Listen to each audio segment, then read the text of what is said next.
Learning to talk about numbers is so effective because numbers are true in any key. So when we look at playing root third and fifth and seventh of G, well, that's a G, a B, a D, and an F sharp. Those notes have no role as a root third, fifth, and seventh of any other key except G. So if we master this pattern, but we think about it as G, B, D, and F sharp, it only is going to serve us in one instance where we're playing in the key of G. What if we play in the key of A? Suddenly, this G is a flat 7, the B is a 2 or a 9, the D is a 4, and the F sharp winds up being a 6. So they have completely different meanings. Some of them work, some of them don't. In this, but when we think about it in terms of a numeric pattern of root third, fifth, major 7, we can just move that up to A, and voila, we get a nice pattern that's reproducible, is actually applicable. Now if we move up to A and we play a pattern that we were playing out G, the pattern stays the same, our muscle memory is the same. We get this huge return because we've invested our time in learning the G major 7 arpeggio, but we can just move it up to A and play the same thing and think about it numerically.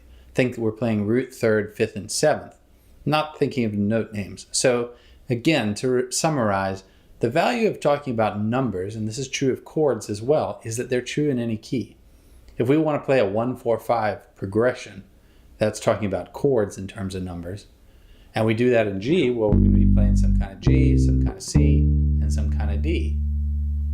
And then we can take a 1-4-5 and still play it in A, playing some kind of A, D, and E.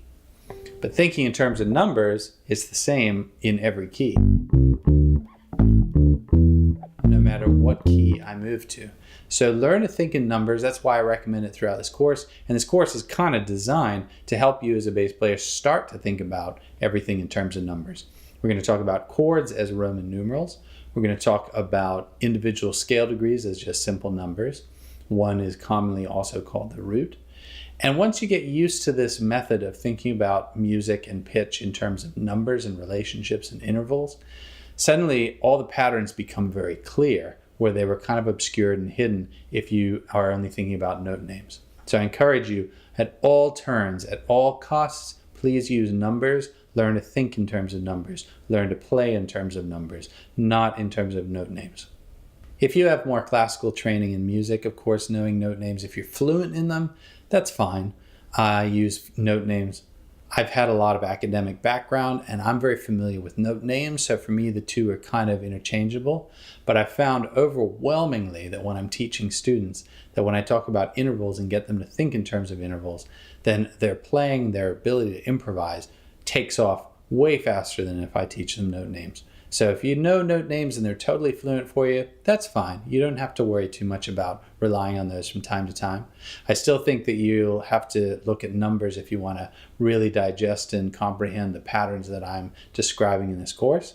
But, it doesn't have to be to the total omission of what you know about note names. I just don't want to encourage students to go and labor for hours and hours learning note names, knowing full well that for a beginner or intermediate student, that just really doesn't have a lot of value.